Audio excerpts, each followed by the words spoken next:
invited the women to join. He was the superintendent of schools and the president of the club, and he invited women to join. What were people saying about women at that time? What was Rotary International saying about women? Rotary International fought this issue for more than 11 years. That's a whole generation.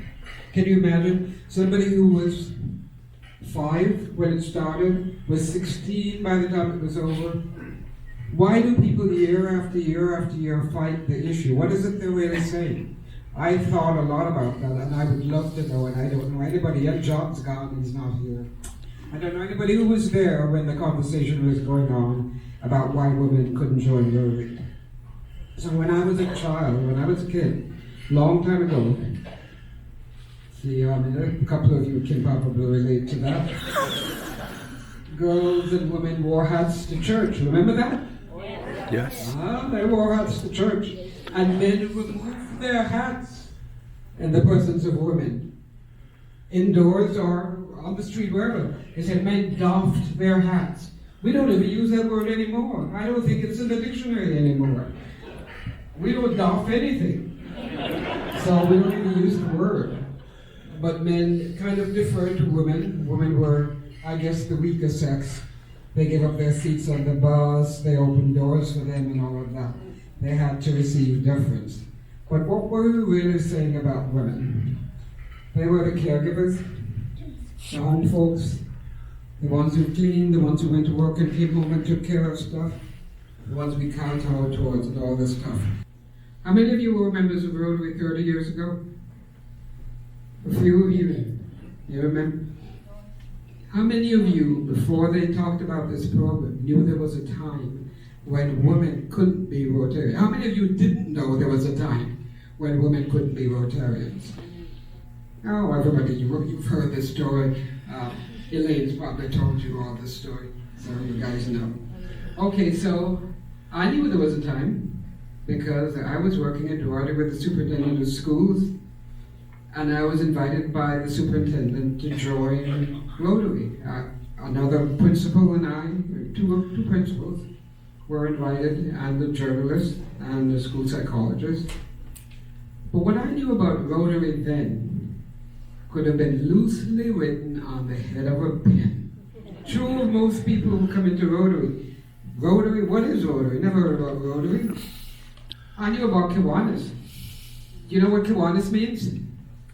No. It means waiting to get into Rotary. You told me that story. I didn't know that. And you know, Kiwanians do the same kind of service that we do. Yeah. And I knew about Lions because I was a school principal, and Lions buy eyeglasses for kids in school, so I knew about them. But I literally had never heard of Rotary. Apparently not an uncommon occurrence. But I knew that in my school district they were locked in the struggle with the club. So I'll tell you a little bit about the legal wrangling and some of the funnier and more interesting experiences I had and all the worthwhile things I gained from Rotary. So Duarte is a little bedroom community in the San Gabriel Valley. It's also the community that's home to the well-known City of Hope Hospital. And the other ranking business in the district was the Duarte Unified School District. And the club was a small club struggling, as we all do, to raise a membership. The year was 1976. And the superintendent of schools, who deserves all the credit, I wish Dick could have lived to see all the attention that his idea has gotten, because this was his idea. You can't be a Rotarian unless someone invites you. And I couldn't invite I didn't know about Rotary. Dick invited people to join Rotary. He deserves all the credit for this action. He looked around at his community and he saw all these manager types. And that's the other thing that's different. Way back then when we joined Rotary, all the people who joined Rotary were manager types, executive types. Now we have everyone can join Rotary. Okay, so he had a principal and a reporter, a psychologist, and they were perfect for rounding out the Rotary classification system, but they were all women. So he thought, why can't I invite these women to join Rotary?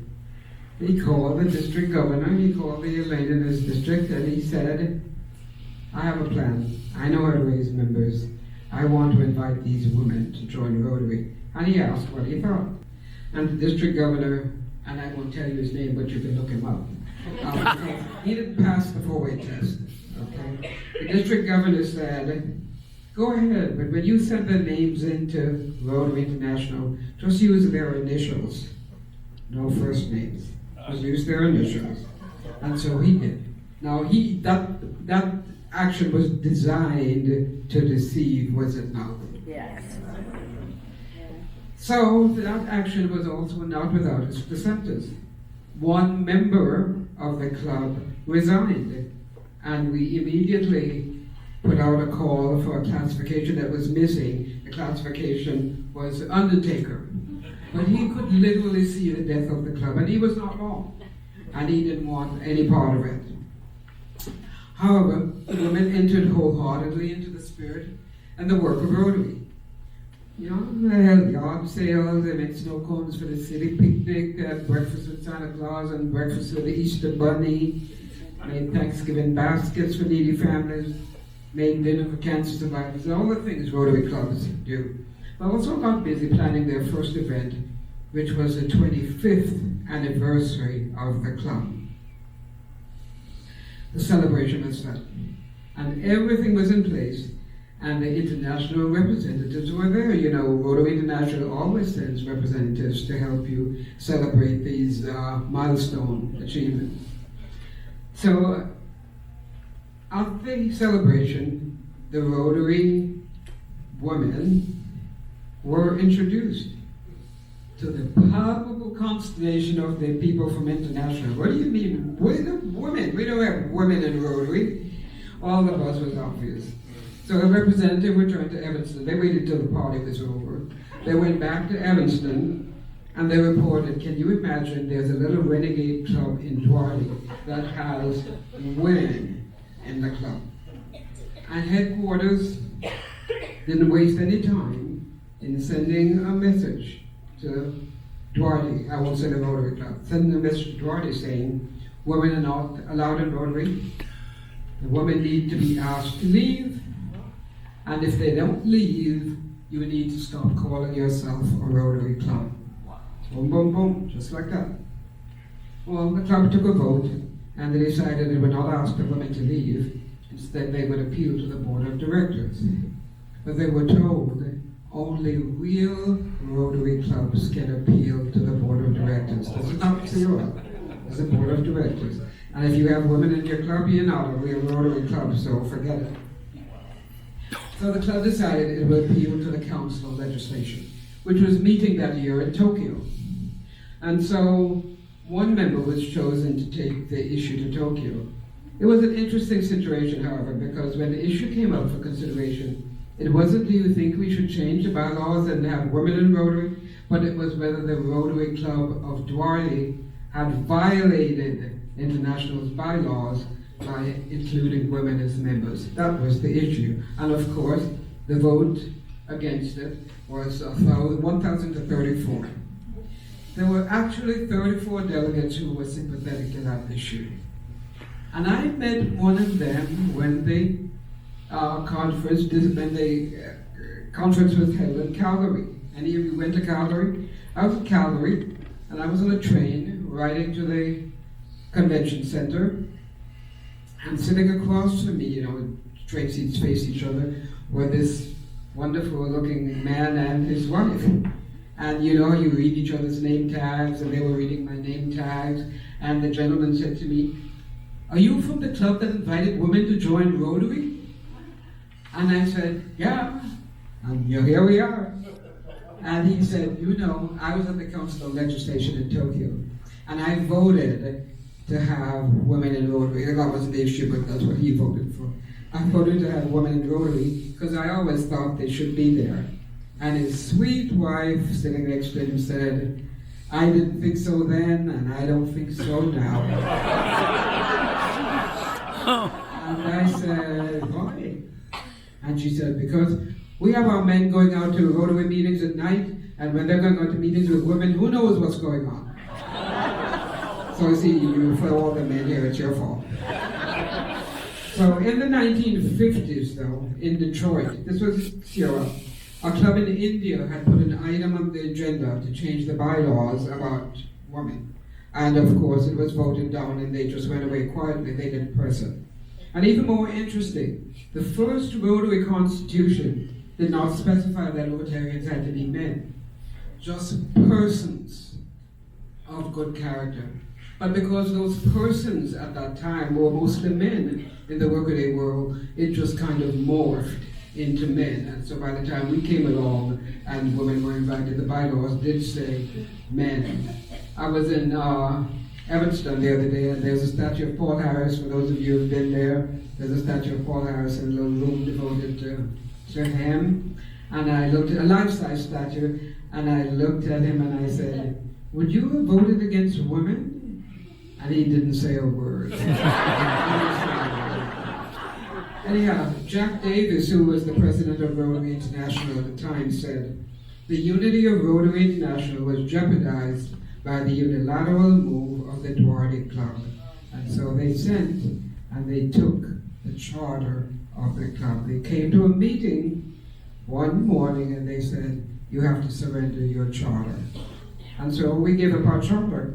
And so Bill Brooks, who was one of our members, the City of Hope administrator, said, "We're not going to discontinue our Rotary membership. We're going to work on this." He said, "We'll just call ourselves the ex-Rotary Club of Duarte." So we put an X over the Rotary pin, and we became the ex-Rotary Club of Duarte, and we were the ex-Rotary Club of Duarte for 11 years.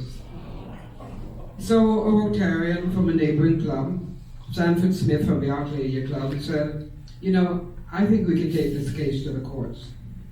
And so we gave notice to Rotary that we were going to the court system to fight for women's rights in Rotary. And of course, Rotary tried to get the case heard in federal court because it said not all members of the board of directors are Californian, so you can't have this in a California court. And but the issue was that rights of association case had been held in New York and it had gone the way they wanted it to. And so Rotary wanted to hang on to that and see if they could get it heard. But the court ruled that it be heard in California. So it was first heard in a California Superior Court. And of course that court ruled against the Duarte Club and said Rotary can choose with whom it wishes to associate. And so the first case did not end well for us. But if you can imagine, Rotary is a humanitarian organization who recruits members to serve their communities. And we could not possibly imagine what harm women serving their communities would do to this organization. And so we thought, hey, this is a slam dunk. We're not going to lose this. We'll win this. And so when the Superior Court ruled against us, this was kind of a surprise, a shocking kind of a surprise to us. And so Sanford said, we have to regroup. We have to really look at this. This is going to be harder than we thought.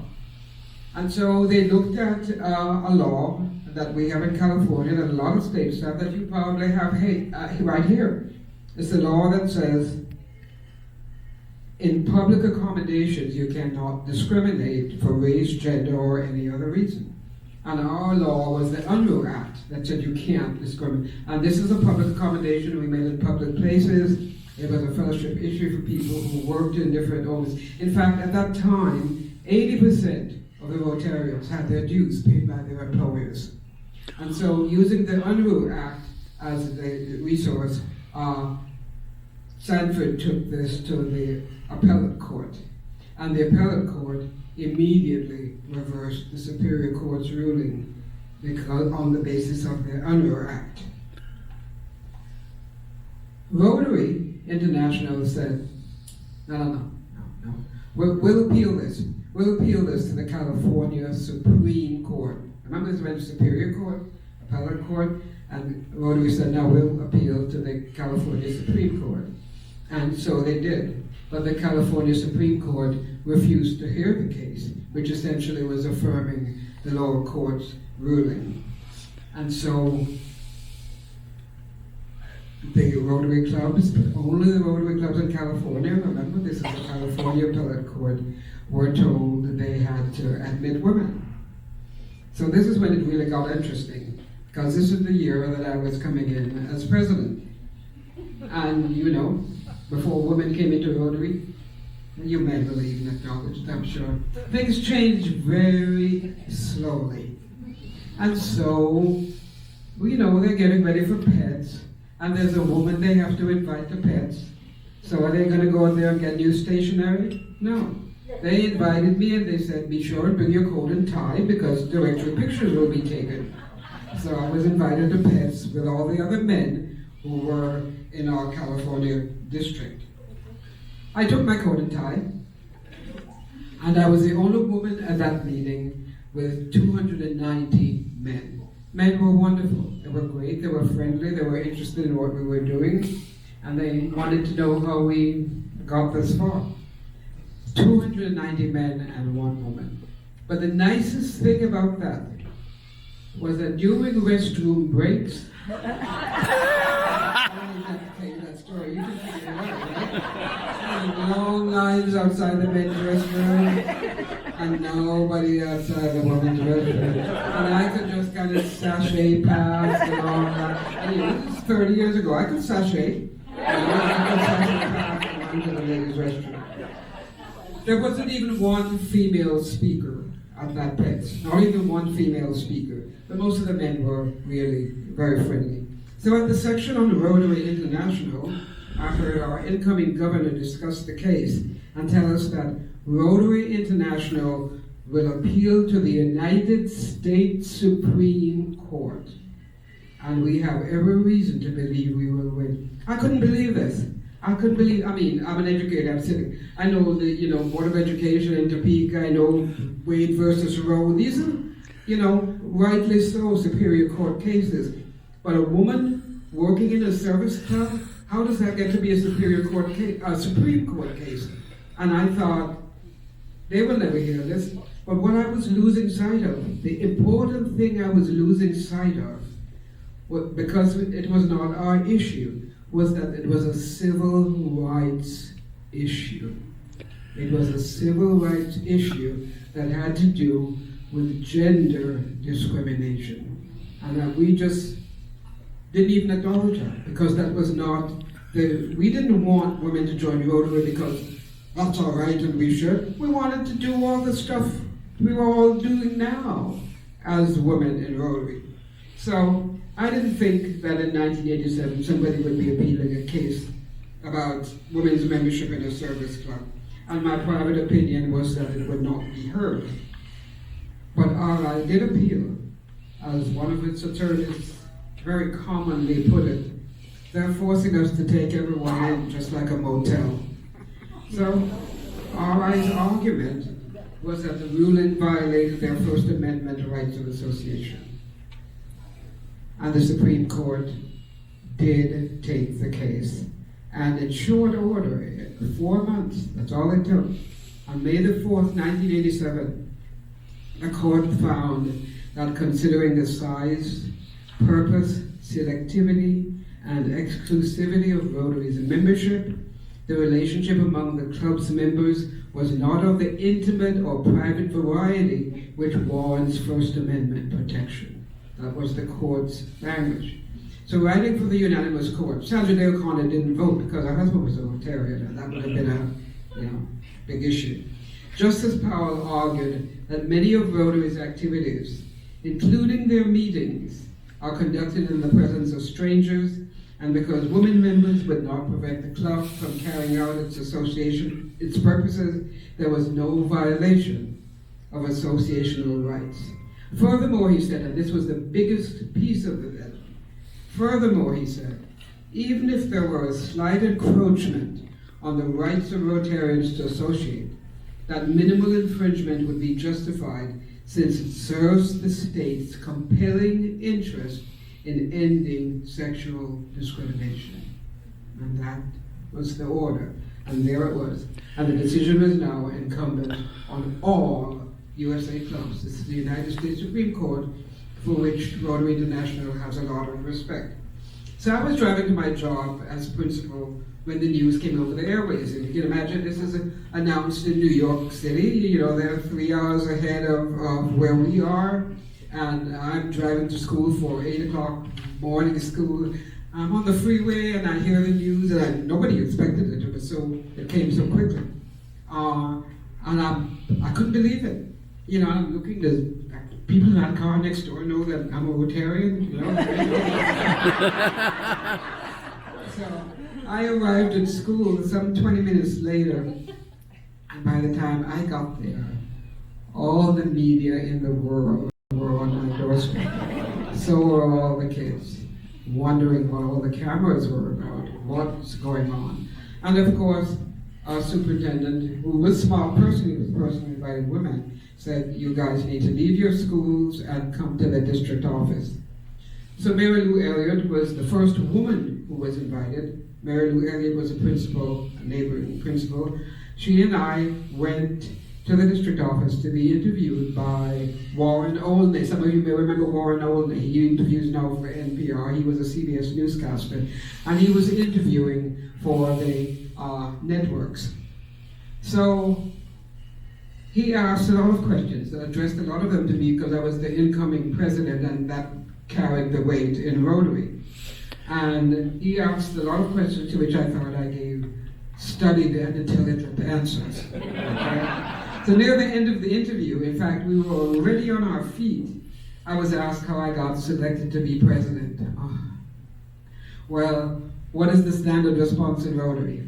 Oh, well, I don't know, I must have missed a meeting. I said that. I can't believe I said that. In a decidedly unstudied moment, I said, oh, I don't know, I must have missed the meeting. And that evening, the story was the top of the news. And in 4 hours of copy, what do you think they played? Oh, I don't know. I must have missed the meeting. And the people around sitting for 11 years, we waited for this. So I started to learn of the consciousness of the media, and I knew that I was going to have to adopt a more serious role. So back at the club, we had to move our meeting place because everybody wanted to come and see this little club. People were so curious. We met at a golf course. We went to the cafe when they took our charter, so we moved to a golf course that looked a lot better. So I learned how to be circumscribed in any and all answers that I would give to this case. This was also my year as incoming president, and we had to settle into our polio plus goals while the whole world was watching, and we knew that they'd be watching. We had some interesting telephone calls, including one that asked if the food were any better now that there were women involved. Can you imagine?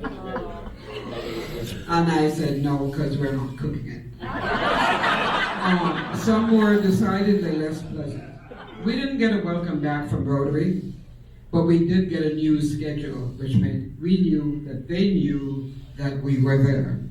And of course, in 1989, following an impassioned plea by Frank Devlin, impassioned speech by Frank Devlin, the Council on Legislation voted to accept women members into Rotary. But this is 1987, 1989 COL. It was not until April 2004 that the Rotarian printed several articles about women in Rotary. And then I was the centerfold. But I was warned before the photographer came to my house that I needed to wear a black turtleneck, and a black lady in a black turtleneck doesn't leave anything to the imagination, right? And he came and took a lot of pictures. So I was fully clothed in the centerfold. So Rotary has removed finally the last vestiges of sexist language, so that now they profit most who serve the best. And even more new, a club may not be chartered unless its membership is open to both men and women. This didn't start as a women's issue, but a simple attempt to recruit more members into Rotary. So how successful has that been? Can men and women work together in Rotary? Well, they have for more than 30 years.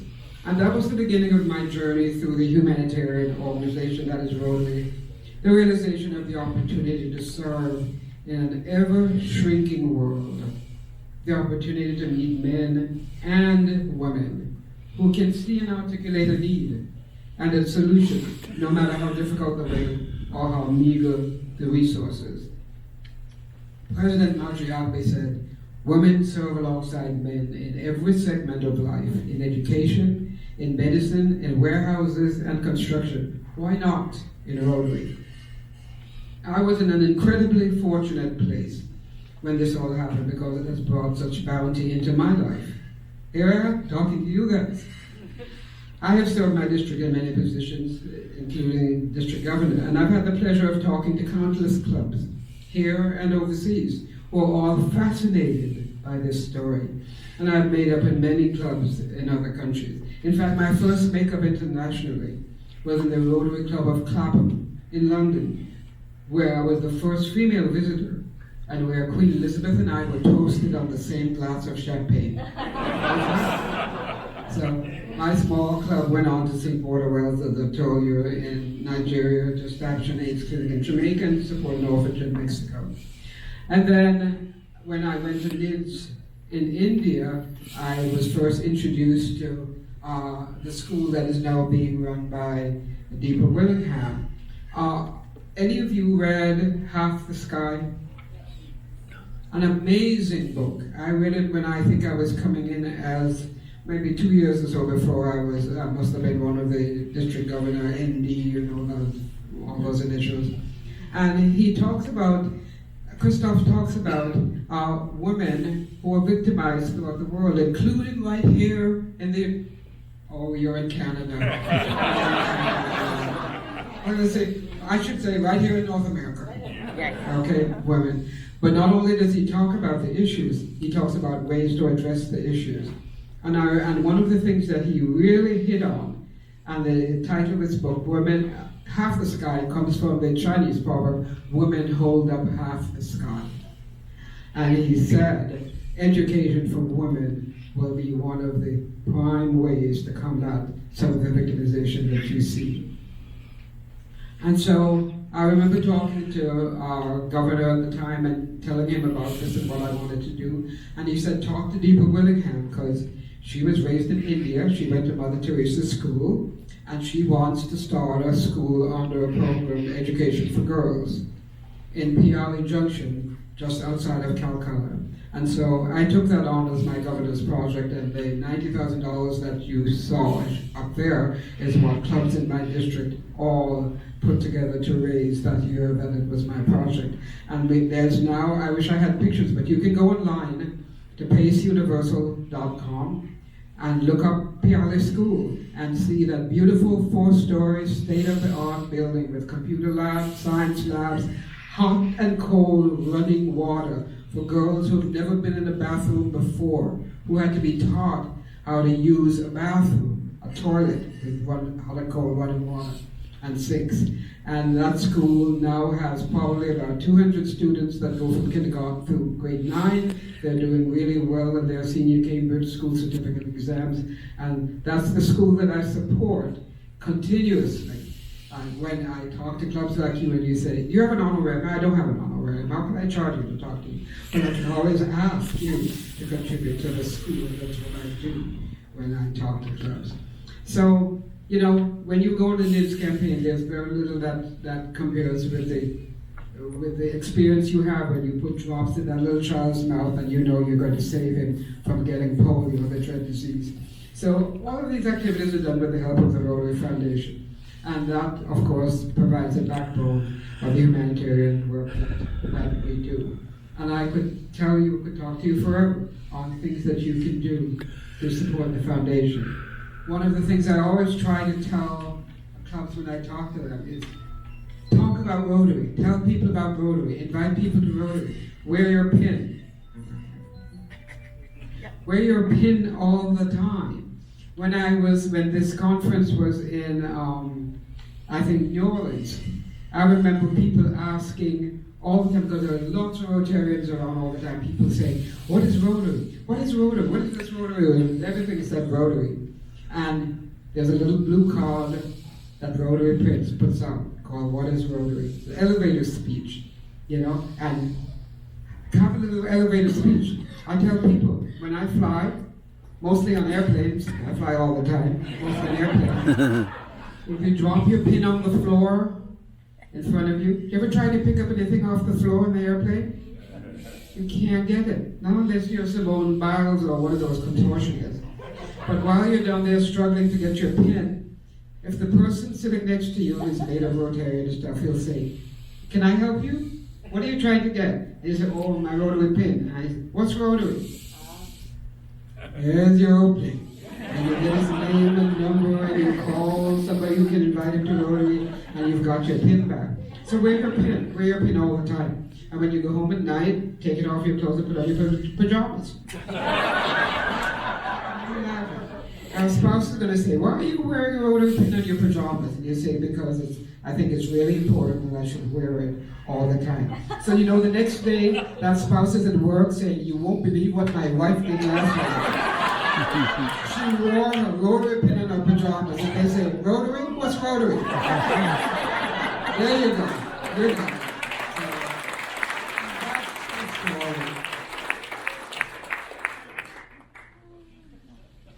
I think I told you more than you need to know. That's how it went. And thank you for listening. Thank you.